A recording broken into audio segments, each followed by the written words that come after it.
Welcome into Between the Lines. I'm Adam Crooks. He's Nate Polite. Nate, not a lot of racing going on this weekend. A lot of news out of the NASCAR world, though. We start with breaking news. Figgy P. Earnhardt existence confirmed. Is it confirmed yet? It certainly feels like it might be. I had no idea about Dale Sr.'s third child, Figgy. The P stands for pudding. Fourth child. Fourth child, because Dale's got two sisters. Figgy P. Earnhardt. I didn't see this coming. Yeah. Some people are saying that Figgy is now Chase Elliott. Other people are saying he's Max Verstappen. Honestly, I could see either one. Well, I've heard Steve Park. I think before the show, we came up with the theory that it's actually Colton Herta. And that'll be relevant later on in the show. Yes, it will be. If you haven't seen, the NASCAR subreddit exploded over the weekend after a post that was probably a joke. Probably a pretty good April Fool's joke. Yeah, especially considering it wasn't April Fool's. Somebody asking about the existence of Dale Sr.'s long-lost son, Figgy Earnhardt. Just the things people come up with on the NASCAR subreddit amaze me every single day. Yeah, that's like a fever dream type situation. And what kind of name is Figgy? I hear the word Figgy and I think of, now bring us some Figgy pudding. You know, like the Christmas song. I'm like, that's what? You get Dale, Taylor, I don't remember who the other sister is, and then Figgy. Figgy. Three normal names and Figgy. Figgy Earnhardt. Maybe it was short for like Figueroa or something. Maybe I'm Figgy Earnhardt. Maybe you are. Maybe I'm Figgy Earnhardt. We are all Figgy Earnhardt. We are all Figgy Earnhardt. Let's get to some serious news, because Figgy Earnhardt was not racing this weekend, whether you think he's Chase Elliott, Max Verstappen, or Colton Herta, or Steve Park, obviously, because rest in peace, Steve Park. Trucks were at Rockingham, though, as well as the Xfinity race. Corey Heim dominates at Rockingham. He led, 179 laps? He always does this. Second win of the year for Corey Heim. I mean, just complete domination start to finish. He's actually, I think, technically leading the Truck Series points. Honeycutt, and he's got the tiebreaker on wins. Ridiculous. 3 starts. He's going to make a 4th start this weekend at Bristol. Because he won the $100,000 for winning at Rockingham. Not previewing my pick, but $500,000 is on the line at Bristol. Just domination start to finish from Corey Heim. Yeah, but it got close there at the end. Caden Honeycutt right with him, and then another Tricon truck. Gray gets right up in front of him and really kind of messes with that end of the race battle. It's tough to get out of the way at Rockingham. I think people have been getting on Gray just a little bit too much, but you gotta at least try to get up out of the grave. You got 2 teammates coming behind you.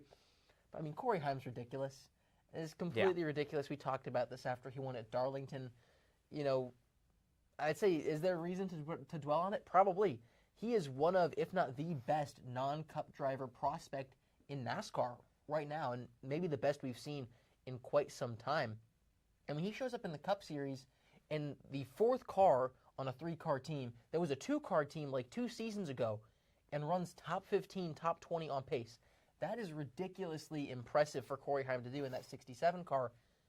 He's going to be a fixture on Sundays very, very soon. And honestly, he could be now, even if he had taken a smaller ride that would have come open. Like, I'm not sure exactly what was open, what he was discussing, but even if he had jumped into like a Furniture Row car, I think he would consistently be bringing home top 20s. He's that good of a driver. Yeah, I absolutely agree that, I guess, you know, the question is, Caden Honeycutt, great run. Absolutely. Fantastic run from Caden Honeycutt. He's somebody that, you know, we're going down the season superlatives so far because everybody was off this weekend. Not a whole lot to talk about. I think Caden Honeycutt is a guy that very well might win the Truck Series championship this year. Yeah. But, you know, we're talking about Corey Heim. Not a lot of room in the Cup Series. I know there's some contracts coming open this year. He's a guy that, kind of like Carson Hocevar a couple years ago, I could see making the jump straight from trucks to the Cup Series, but where does he fit in? Yeah, I have to think it's 23-11 somewhere. I'm not sure if that means they kick Herbst to the curb, if they make the 67 a full-time car, it's not going to be Reddick or Wallace leaving unless Reddick leaves on his own volition, which is possible. I think his contract is up, if not this year, next year. So he might be getting hunted down for a bigger kind of contract. Bless you. He might be getting hunted down for a bigger kind of contract. A guy like Reddick, the season he's having, so maybe that opens up at 23-11. But I feel like worst comes to worst, Corey Heim's getting into a fourth car at 23-11 full-time. Silly season looks kind of weird right now. It's still kind of foggy. I think the only ride that I would be certain, the only top ride I'll say that I'd be certain comes open this season is unfortunately the 48. Yeah. Alex Bowman, of course, still suffering from vertigo. Not sure if he's going to be able to return this season. And if he doesn't return this season, and even if he's able to return this season, I just don't think he's going to stick around at Hendrick Motorsports unless Ally really, really picks up the bill on this one. So I think the 48 comes open. And when a car like that becomes open, anybody is going to be willing to jump into that. I mean, Hocevar is the top of the list. I've heard people say Kyle Busch might be a spot open there. There's potential that a ride opens up at Spire. There'll be open spots for Corey Heim to go into. I think the only teams that he's completely locked out of are a team like Joe Gibbs Racing, who is pretty set with their top 4 drivers right now. A team like Penske, again, they're all pretty locked up. I think Blaney still has a couple years. Logano's there until he retires. Cindric has family that works in the team, right? Tim Cindric, his dad. So I think outside of those two teams, a spot that's open, you'd be a fool to not really be trying to bring in Corey Heim. Yeah, I completely agree. I think we're going to see, unlike last year where 34 of the 36 cars remain completely unchanged, I think we're probably going to see some new guys in some new spots, and really exciting to see where Corey Heim kind of lands. As you mentioned, one of the best young prospects we've had in a long time. Another young prospect also got a win this weekend at Rockingham. William Swalich leads the final 79 or so laps, wins the Xfinity race at Rockingham. Not a bad win. I mean, I know people are kind of down on William Swalich. He's only 19, still got plenty of time to grow into it, but good win for Swalich. Yeah, it was a really good win for Swalich. I mean, he feels like a guy that, Joe Gibbs Racing is kind of known for bringing in really, really young drivers and letting them develop in the O'Reilly series for a couple of years, right? They did that with guys like Christopher Bell is kind of the big one that comes to mind as far as, their developmental drivers. And they've brought in a handful of young guys in the recent years to fill seats here and there. Brent Cruz is another that comes to mind, right? So Swalich finally gets his first win. And you think, man, it kind of took him a while to get that win. And that was kind of my first thought. I'm like, well, he's 19 years old. I guess he hasn't really been racing in the top levels of NASCAR long whatsoever. I just think because I've been hearing his name like ARCA. Yeah. I think he's run a couple of truck races. And, so seeing him come to victory lane at a track like Rockingham, as difficult as it is really impressive for Swalich. I think he's still extremely raw, nowhere close to Cup caliber yet. But if you think about it, handful of years by the time he's ready to get to the Cup Series, that's probably about the time we're talking about Denny Hamlin retiring, right? So that would be at least one ride open at Joe Gibbs Racing, and you never know, maybe something flames out with Bell or Briscoe, or maybe they go off to greener pastures, something of that nature, and another ride opens up. So Swalich is still very much in contention for a ride at Joe Gibbs Racing because it's going to be a while before he gets up there anyway. Yeah, I completely agree. I think we're probably looking at maybe 2 more seasons for Swalich at the Xfinity level, the O'Reilly Auto Parts level. I mean, first career win, and what a way to do it, holding off guys like Brandon Jones, who have done a fantastic job of working their way up through the Xfinity ladder. Not a bad run for Brandon Jones either. Yeah, Brandon Jones, I think, is a guy that is probably going to be the next Justin Allgaier. I think that's somewhat fair to say, right? He's been in the O'Reilly series since, 2015, 2016, back when he was with RCR, jumped over to Joe Gibbs Racing. Things didn't really work out. Jumped over to JRM. Things were okay. Now back at Joe Gibbs Racing. He's a fine driver.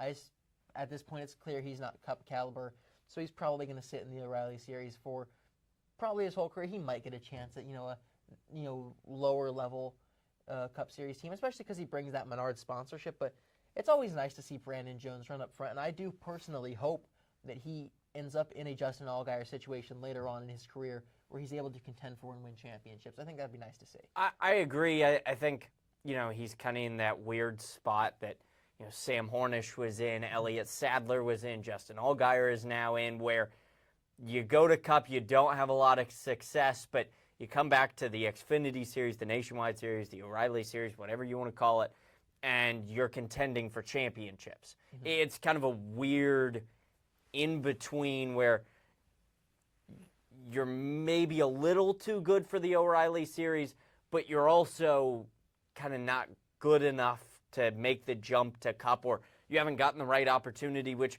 we've seen Allgaier get plenty of opportunities at the Cup level, and things just haven't fallen his way. I think back to the Coke 600 that he ran for Kyle Larson a couple years ago. Things just don't seem to be falling his way, and maybe Brandon Jones is one of those guys. Another guy who, little lacking on the talent side, or at least we saw this weekend, Cletus McFarland makes his first Xfinity Series start at Rockingham, starts 33rd, finishes 32nd. Said he went out there and he felt like he passed a lot of cars. He didn't pass a lot of cars. He got passed by a lot of cars. He did get passed by a lot of cars. I don't want to say Catherine Legg, because Catherine Legg is extremely talented, really good at the kart level, pretty good at the IndyCar level. Came to Xfinity Series last year, ran her first oval race at Rockingham, really struggled, dug out Casey Kane, which really sucked. Cletus McFarland, kind of in the same boat. Is this just he needs more time in the car, or is this the car's not a great fit for him? My thing with Cletus McFarland is I love the story of the guy, right? Especially how he really kind of got popular with helping people, in the aftermath of Hurricane Helene out in North Carolina, working with Greg Biffle. It's a great story, and I think it's awesome that he's able to, run the ARCA series and do solid over there. But there is no world where I think it is the correct decision to take a guy who just, by the way, this weekend earned his first top 5 in the ARCA series, has only run one truck race and crashed on lap 6. It's just not acceptable, and you're setting him up for failure to put him in one of the top cars in the O'Reilly Auto Parts series at Richard Childress Racing on one of the toughest tracks that they go to. There was never a chance that this was going to succeed. Yeah. Best case scenario, he peters around the track and finishes 25th. That was the best case scenario. That wasn't what it was. He was not fast. He spun on several occasions. I think the only reason why, from the general populace of the NASCAR fan base, he hasn't seen as much flack as Catherine Legg did last year is because his spins didn't take out a fan favorite that was returning for a one-off race. Yeah. I would say that, again, being a year removed from the race where Catherine Legg got chewed out by much of the NASCAR fan base, it's kind of been crickets on Cletus McFarland. And I don't want this to be a dig at Cletus McFarland, but it's clear that he wasn't ready, and I think it's malpractice to have put him in that car when he has the resume that he has. It was never going to work. I think Richard Childress Racing set him up for failure. I think you also have to look at, comparing him to Catherine Legg, setting up that comparison. Catherine Legg is a driver that's not liked by much of the NASCAR fan base. Cletus McFarland, on the other hand, his first ARCA interview was in car, I'm driving till I see God or a checkered flag, or at least I think that was Cletus. If that wasn't Cletus, he definitely said something like that. Ripping around the place like a bald eagle. I think maybe God that or was checkered it. flag was Jankowiak, I want to say. That's possible. Both Anyway, ripping around the place like a bald eagle. Like, people like Cletus McFarland. Cletus McFarland's not great. Kind of like Connor Daly in IndyCar. People like Connor Daly because Connor Daly's funny. He says goofy stuff like, I was looser than a herd of turtles. I don't know what that means, Connor Daly, but people like Connor Daly. He's the hometown kid. He's going to get an Indy 500 ride every year. That's one that you can lock in. People like Cletus McFarland. He's going to get more rides. But I agree with you, I think it's too early to say, oh, put him in an RCR car, put him in a JRM car. I think we've got to see more. You mentioned his first top 5 in ARCA. I think we've got to see him kind of develop in the truck series. I mean, he's not Max Verstappen going from F3 to F1 in a year at like 16. Cletus McFarland's a little bit older. I think he needs a little bit more time. Yeah, he needs a lot of more time, to be completely honest. Again, I don't want to turn this into ragging on Cletus McFarland, but that's one of the more ludicrous jumps that we've seen in the NASCAR ladder. I get it, it's publicity. Everyone loves him. I think he's a fantastic guy, based off of what I've heard about him and seen about him. But I think, again, he was set up for failure in this. There's just no way this was going to succeed. Yeah, Cletus McFarland, Squirrel McNutt, and Figgy Earnhardt, 3 of the best names in all of NASCAR. Maybe Cletus McFarland is Figgy Earnhardt. Have to find out. Next week's show. It's gonna be like a murder mystery, true crime documentary. Who is Figgy Earnhardt? We should do a package on like a Figgy Earnhardt investigation piece. We should. We should. That'd be really stupid. What if that's like a real thing? What if this guy wasn't like joking or wasn't like tweaking? What if Figgy Earnhardt is real? All right, let's go to the NASCAR picks. That was all the NASCAR news because there wasn't anything else. Happy Easter. Because of Easter. Happy Easter. Did the bunny bring you lots of chocolate? No, I'm beginning to think the Easter bunny might not be real. Oh, well. That or maybe it got snowed in. Maybe I heard that was. I also heard his car broke down. Oh well, there you go. That's my Easter basket is being delivered next week when I go back home. Oh. Maybe I'll get my Easter basket in the discount section at whatever store you choose. Whatever store I choose? Well, we're not sponsored by like Walmart or Target, so I didn't want to single one out. Okay. Walmart, Target, if you want to sponsor us. Yeah. Please do. Yeah. That'd be great. Yeah. Figgy Earnhardt Incorporated. That's where we're getting it from. All right. NASCAR's at Bristol this weekend. Triple header for the Cup Series. Really exciting stuff. 750 horsepower package coming back in the Cup Series. You want to go series by series and make some picks? Let's do it. All right, let's start with a NASCAR Truck Series. I'll let you go first. All right, well, you might have teased what your pick is. It's probably going to be right. But I want to be a little more fun, and by fun I mean the guy that usually wins at Bristol of the full-time guys. I'm going to go with Ty Majeski. He's very good at Bristol. He's in a good truck. He hasn't really had the season that he'd want to have at this point, but I feel like with ThorSport, each of their drivers will just have except for Ben Rhodes, he just kind of finds wins wherever he can get them. For the most part, their top driver at least, whether, back when it was Enfinger, back when it was Crafton, it was Rhodes for a little while, and now it's Majeski. They'll just find a race and go and dominate it for whatever reason, and for Majeski, it's usually Bristol. So I'm going to go with Majeski. I miss Matt Crafton. Matt Crafton was awesome. Bristol's actually a track, grew up in Atlanta, been to Talladega, been to Barber Motorsports Park, never been to Bristol. It's farther than you might think. Mm-hmm. It's up on the Virginia border. Yeah. Really, really far. That has nothing to do with price of tea in China. I'm going to go Corey Heim. Huh. I mean, I Who could have guessed? Might have teased it a little bit earlier, but $500,000 on the line, I'm feeling it's Heim time. It's usually Heim time. Yeah. Let's go to the O'Reilly Auto Parts Series. Feel like there's a pretty obvious pick here. I will start because, I know who you picked. I'm going to go a different direction, though. Staying with the Chevy cars, give me Justin Allgaier. 3rd week in a row. I was right once, 3rd time's the charm. There you go. It's not a bad pick of the regulars. He's probably who I'm picking the rest of the season. Kyle Larson's in the field. And when Kyle Larson's in the field in the O'Reilly Series, you pick Kyle Larson.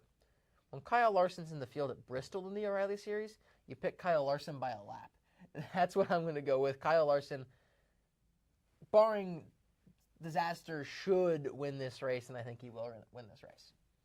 The NASCAR Cup Series also at Bristol race. I will not be watching, but because the Masters is on. I guess I'll go first. Of the full-time guys, I say of the full-time guys, everybody's full-time in the Cup Series. I'm going to go with a Penske driver. Oh. I don't know. I have a feeling about Penske. I'm going with Joey Logano. Oh. Joey Logano, always really, really fast at Bristol. Yes. He's won a couple spring races. He's won a fall race or two. I'm going Joey Logano. I feel like I have a good feeling about the Fords this weekend. They were good at Phoenix, entirely different shaped track, but I think Joey Logano's got a really good shot this week. I'm trying to think, the last time he won pavement Bristol, was that 2015? Was it really that long ago? No, I think it was. I think it's been since then. Well, because I'm trying to. He's been fast in like all of them. Yeah. I remember he should have won the 2020 spring race. Well, it was a summer race at that point. One of my favorite races ever, actually. A real hot, slick June Bristol was super cool to watch. Yeah. Is that the one where he battled with Chase Elliott on the final lap? If you lap? want to call it battling, and it wasn't the final lap. It was like 3 to go. Okay. And they just never threw the caution. That's what I was thinking. Very, very well.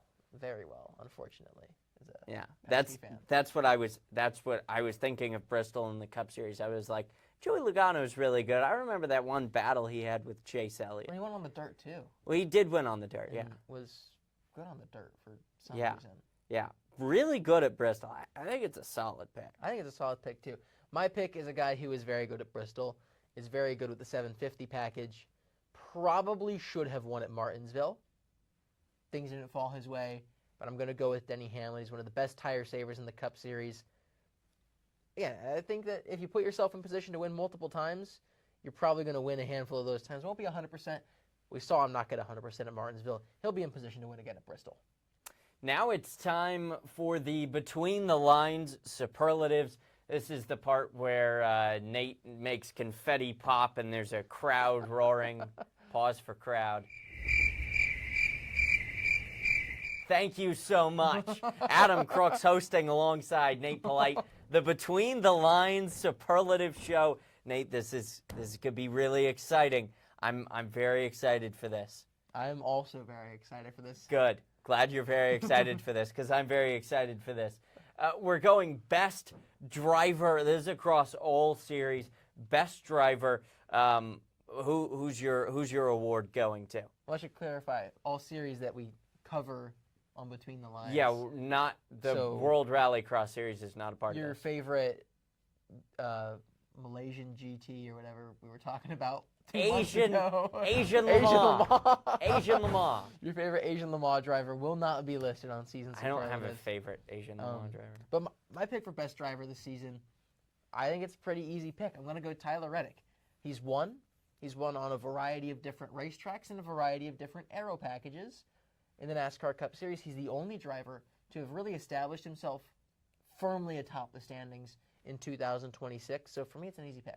I'm going in a different direction. I'm going to Formula One. Oh. Give me George Russell. Okay. George Russell, really impressive so far. You know, we talked about before the F1 season, you know, kind of the people that we thought were in title contention. And, you know, George Russell was one of those guys that he's always been really close. He's never won. Could go with Kimi Antonelli. He's won 2 of the first 3 races in F1. But George Russell's just really impressed me.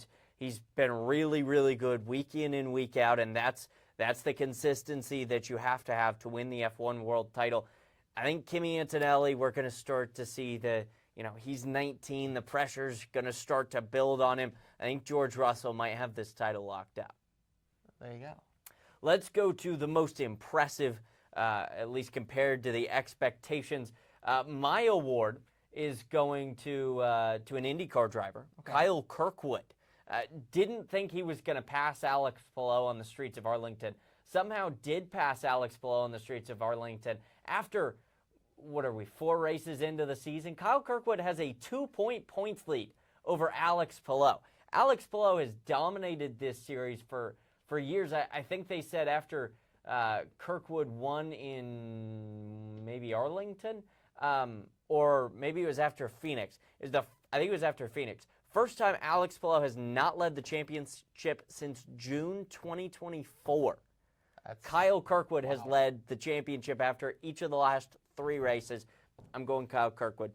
That's not a bad pick. He's been extremely impressive. I'm going to go with a guy that you just spoke about at length, I'm going to go Kimi Antonelli. He's 19 years old. He's won 2 races, and he leads the World Drivers' Championship right now. If that's not impressive, I don't know what is. I thought it was going to take a little while for Kimi to find his way to the top step of the podium this season. He proved me wrong nearly instantaneously. We don't see drivers win this young very often in Formula One. It takes some time to get used to the cars. Think about guys that win at this kind of age. Max Verstappen, Charles Leclerc, are among the active guys. Pretty solid group to be in. Kimi Antonelli, I do kind of agree with where you're going from. I think we might see a season that, toward the end of it, for Kimi Antonelli, is kind of like Piastri's last season. Yeah. Young driver, doesn't have the kind of veteran wherewithal that you might like, but it will, at very worst, be a learning experience for Kimi Antonelli. He's been phenomenal this year. Let's go to the most disappointing. I'll let you have first pick on the most disappointing. I'm also going to go to another young driver here. Talked about as the hottest prospect in all of motorsports, really.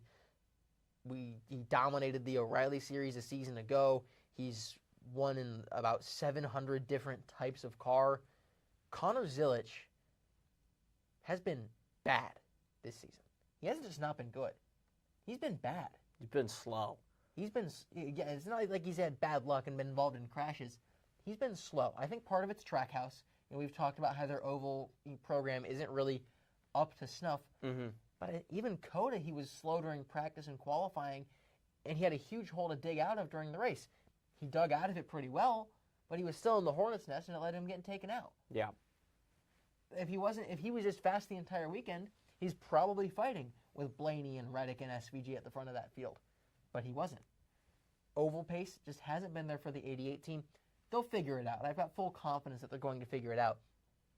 But, I mean, even on my picks, I had him already winning a race this season in my preseason picks. I had him winning at Coda. I definitely wasn't the only one. I think a lot of people thought he would be in, chase contention at this point. He's 87 points out. Mm-hmm. He's definitely been disappointing this season based off the ridiculously high expectations he was given. Yeah. I'm going to stay in Formula One. Most disappointing, Max Verstappen. Mm-hmm. I mean, just front to back, every single race this year, something goes wrong. He crashes in qualifying at Australia. China just, he got off to a terrible start in the sprint race. He got off to a terrible start in the regular race. It was bad. Japan runs 7th pretty much all day. Most disappointing, Max Verstappen. I mean, we knew the Red Bull car wasn't going to be great going into the season, but I didn't expect Max Verstappen to be as bad as he has been. The start in Australia, I think he fell down to 18th. The start in China, he fell down close to 18th. Max Verstappen hasn't just not been not good this year. He's been slow. He's been bad. I think it's time for a change of scenery, at least 3 races, and maybe Red Bull finds some hidden pace somehow in the 35 days off that Formula One has. But so far, most disappointing, honestly worst driver, Max Verstappen. Let's go to Don't Panic Yet. Mm-hmm. I'll start Don't Panic Yet. Don't Panic Yet, Hendrick Motorsports. That sounds like a crazy thing to say. We saw Chase Elliott win. Yeah. Everybody else, though, not that great. William Byron's been okay. Kyle Larson's been fine. Chase Elliott won at Martinsville. He only won at Martinsville, though, because Alan Gustafson called a fantastic strategy. Pit the car early, was going to do a 2-stop, was probably going to win anyway. But Hendrick hasn't been great. And I think people are starting to wonder about, at least I'm starting to wonder about Kyle Larson and William Byron. They've been okay this year. Honestly, RFK, not saying they've looked stronger than Hendrick, but they did lead a lot of laps at Darlington. I think we should calm down on the Hendrick panic. Maybe I'm the only person that's panicking about Hendrick, but don't panic yet, Hendrick. I'm also going to go with a team for my Don't Panic Yet. Do not panic, McLaren F1. You won a championship a season ago. Constructors, twice in a row. And then you didn't make the grid with Oscar Piastri in Australia. Didn't make the grid with anybody in China. You finally make the grid in Suzuka, and the cars are fast. The cars are competitive. You're up there with Mercedes, and you're up there with Ferrari. McLaren F1. Don't panic. You've got two fine drivers in Lando Norris and Oscar Piastri. You have the defending world champion, and you have a guy who I think is better than the defending world champion talent-wise. Don't panic yet. You have 35 days. Figure out the reliability. Get the car on the grid, and you're going to be fine come Sundays. Let's go to maybe you should panic. I think we're going to have the same maybe you should panic. Might. It's going to be William Power. Yeah, the entire 26 team. Because it's not just on Power. Yeah. The team has been not great as a whole, but, I mean, we talked about this preseason. We thought that Will Power could fight for a championship this season. Yeah. Andretti's proven they can fight for a championship with Kyle Kirkwood. Will Power just isn't there. He hasn't been good all season. He's crashed literally every single weekend. He hit the wall in St. Pete. He hit the wall in qualifying in Phoenix. He hit Scott Dixon in Arlington. I don't remember what he did in Barber. Oh, he went straight on in qualifying and hit the wall. Will Power has been bad this year. And I think that the 26 team in this 3-week break that they have before they go to Long Beach, I mean, this is the start of it all starts in Long Beach. If Long Beach is bad, Will Power's in trouble. Yeah, and he may already be in trouble. I mean, he's further behind the points lead than points he has. That's a very difficult hole to dig out of. Still have time. Yeah. But IndyCar does not have a very long schedule. You run out of time fast. You certainly do. Let's go to our sleeper picks, because I feel like there's some guys that are pretty big sleepers. I'll let you start. Yeah, I'm going to go with the series where I think sleepers thrive the most, the NASCAR Cup Series. I mean, we see in IndyCar and Formula One, it's not often after you get past the first 5 or 6 races, and I know we're not quite there on that point of the schedule yet. Once you get past the first 5 or 6 races in the season in Formula One and IndyCar, you don't typically see drivers that are outside the top 5 or 6 in points really kind of get back up and scrap for the championship. It happens, but it really takes a big-time turnaround. I'm going to go with a guy in the NASCAR Cup Series who's putting in the body of work. He's equal on top 5s and top 10s with Tyler Reddick and Ryan Blaney, who are right now the 2 title favorites. The only things he's missing are laps led and the race win. It's not just a race win this season, it's a race win in his career. I can't believe I'm saying this, Adam. But my sleeper to win the NASCAR Cup Series championship is Ty Gibbs. Oh. Because the only thing that he hasn't done this year is lead a bunch of laps and win a race. He has been top 5 in he's got, 4 or 5 straight top 6 finishes is what we talked about last week. He's been great, especially with this, 750 horsepower package. I know there's this kind of conspiracy that they swapped the 45 and 19 cars from last season. Maybe they did, maybe they didn't. But Ty Gibbs is certainly making the most of it. He just has to find victory lane, and it's like I said when I was talking about Denny Hamlin. If you keep putting good races together like this, you will find victory lane. The chips are going to fall your way, sooner or later. And we saw it in the Xfinity series. Gibbs has the ability to win these races. It's taken him a very long time to get there in the Cup Series, but I think we're finally seeing the Ty Gibbs we thought we were supposed to get. I absolutely agree with you. I'm going to go in a different direction in NASCAR. I'm going to go SVG. We talked about, before the season, we've talked about through the entire season, the performance on ovals has to be there. We saw the performance at Phoenix on a short track, but the performance week to week on ovals has to be there. We know how good he is on road courses. He's been pretty good on ovals. Hasn't been spectacular. Finished 11th in Phoenix. I think he finished like 14th in Martinsville. I mean, he's not a. I don't think he had a bad run at Darlington. I think he was pretty good at Darlington. Pretty racy. SVG's probably not going to win the championship, but I think there's a really good shot that he sneaks into the chase. I don't even know if he'd sneak into the chase at this point. But I think about SVG. I think about what we just talked about when talking about Connor Zilic with Trackhouse. Their oval program has not been good. SVG's been leading the way on ovals for Trackhouse. Yeah. If you would have told me at the start of the season that was going to be true, I would have laughed in your face and said there's no way. He probably will be third best of the 3. He'll probably be behind I would say he'd certainly be behind Chastain and probably be behind Zilic. He has been really, really good on ovals, especially considering that car that he's driving. Yeah. All right, that's all for our season superlatives. Still some things to cover. looking forward, just talked about how Long Beach is kind of the start of the meat of the IndyCar calendar. You go Long Beach, Indy Open Test, Indy Grand Prix, Indy 500. Lot to talk about with just over a month left to get your entry into the Indy 500. Currently sitting at 32 cars, 31 confirmed with drivers, 32 not sure who's driving the fourth Andretti. We know there is a fourth Andretti. We believe it's Colton Herta, but it could be Figgy Earnhardt. It could be Figgy Earnhardt. The rumor is that F2 is considering running at Miami and Canada to make up for their races at Saudi Arabia and Bahrain that got canceled.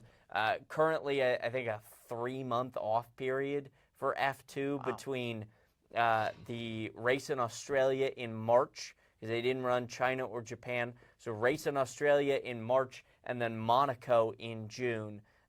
3 months off. So they're considering running Miami and Canada. If they do, Colton Herta obviously can't run the Indy 500. But we have some confirmed rides. We know Ryan Hunter-Reay is going to run the fourth McLaren car. We know Connor Daly is going to be in a Dry and Reinbold car alongside Jack Harvey. The rumor is that Abel filed an entry on Tuesday.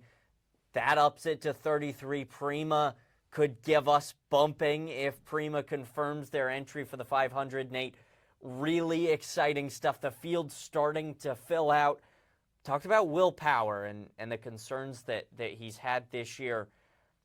Is he kind of, we always see every year a regular. A couple years ago it was Graham Rahal who struggles to get into the race. Is Will Power the guy who you're looking at might struggle to get into the race? I think as long as he turns a lap, probably not. But we've seen, you mentioned, he's wrecked in qualifying on a couple of occasions this season. If that happens, you're automatically in that situation. And Power, I mean, he's hitting at a 50% clip when it comes to wrecking and qualifying. And that's, if that was baseball, he'd be in the Hall of Fame. Yeah. That's how wicked of a percentage that is. So, got to turn clean laps in qualifying. I think he's enough of a veteran and has enough pace in his car to where it shouldn't be a concern. But when you bring in an extra car to your team, really no matter which motorsport we're talking about, that can lead to some oversights. I mean, you're stretching your group thin. Your team is built to handle 3 cars.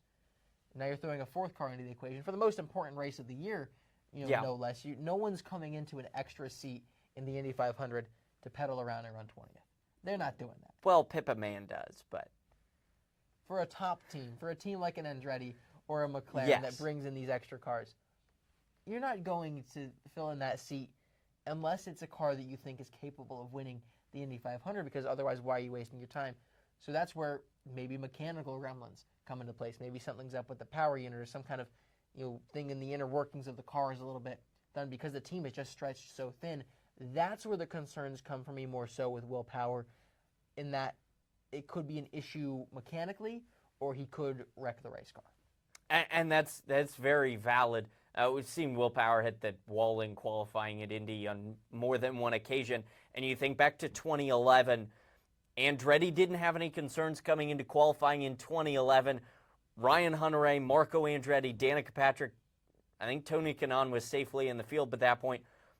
Mike Conway, all 4 of those cars had to qualify on bump day, and Ryan Hunter-Reay actually didn't qualify for the Indy 500. Now, ends up buying a ride from Bruno Junqueira at AJ Foyt and gets into the race. But we've seen Andretti kind of struggle at Indy before with qualifying pace.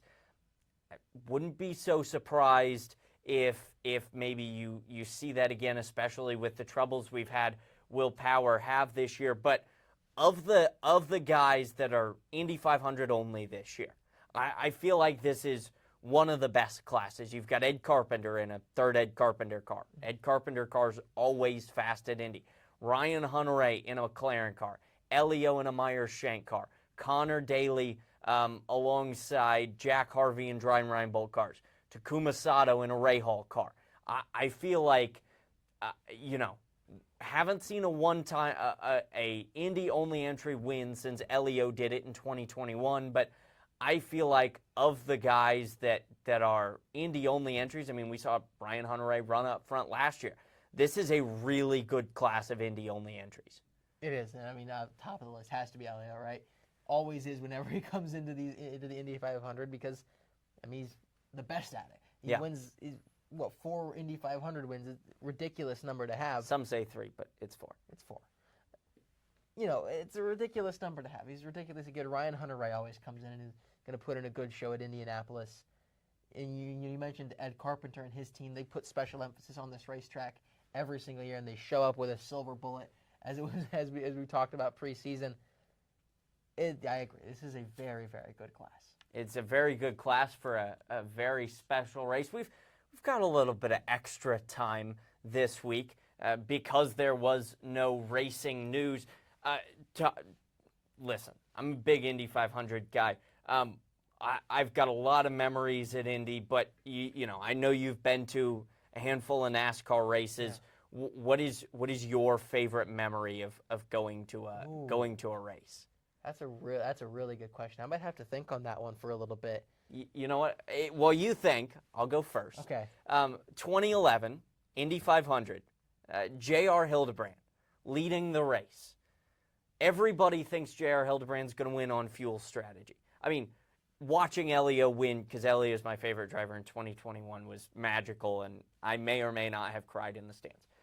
But J.R. Hildebrand leading the Indy 500, everybody thinks he's going to win. He's got like a 5-second lead over Dan Weldon, comes around turn 4, goes to the high side of Charlie Campbell. I'm in the stands with my dad between 3 and 4, and my dad looks at me and goes, he's going to hit the wall. He's going to hit the wall. And sure enough, J.R. Hildebrand hits the wall on the outside of 4, finishes second in the Indy 500. Career was never the same. Very sad for J.R. Hildebrand.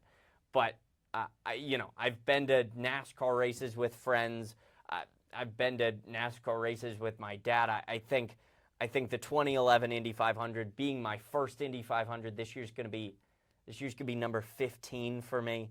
I think that's up there with I think that's got to be my favorite racing memory of all time, outside of course watching Elio win in 2021 and maybe or maybe not crying in the stands.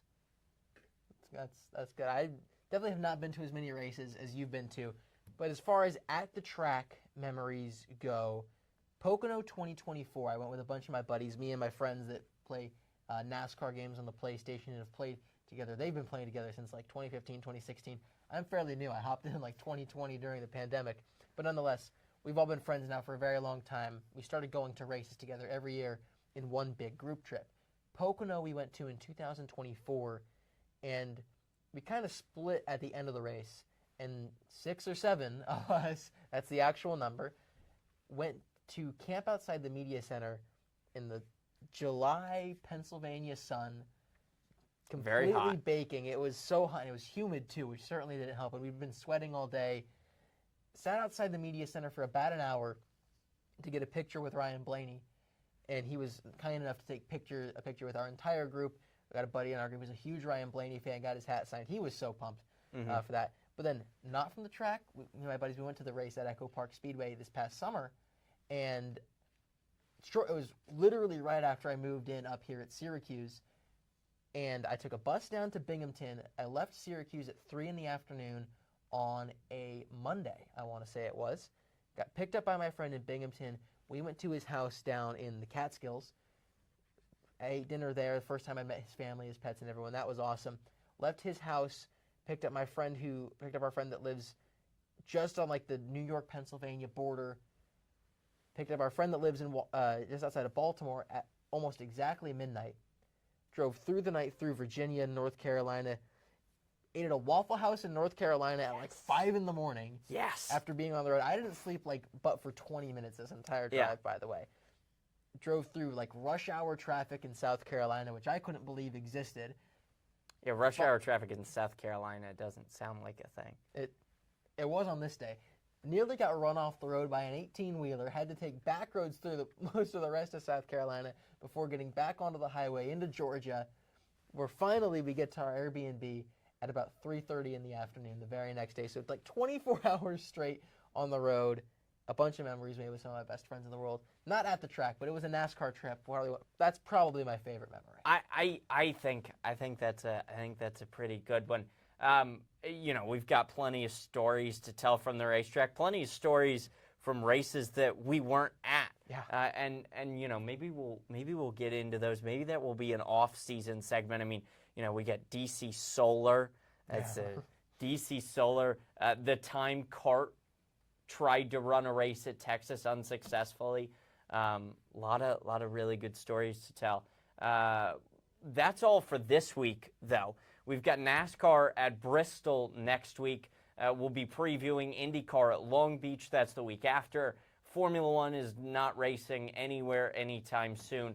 I think their next race back is first week of May. May 3rd, I want to say. Yeah, in Miami. We will not be at that race. Not big enough stars to go to that race yet, but soon. If Target or Walmart wants to fund our trip. Yeah, Walmart, open to please. that. Or Target. We don't have any preference. No preferences.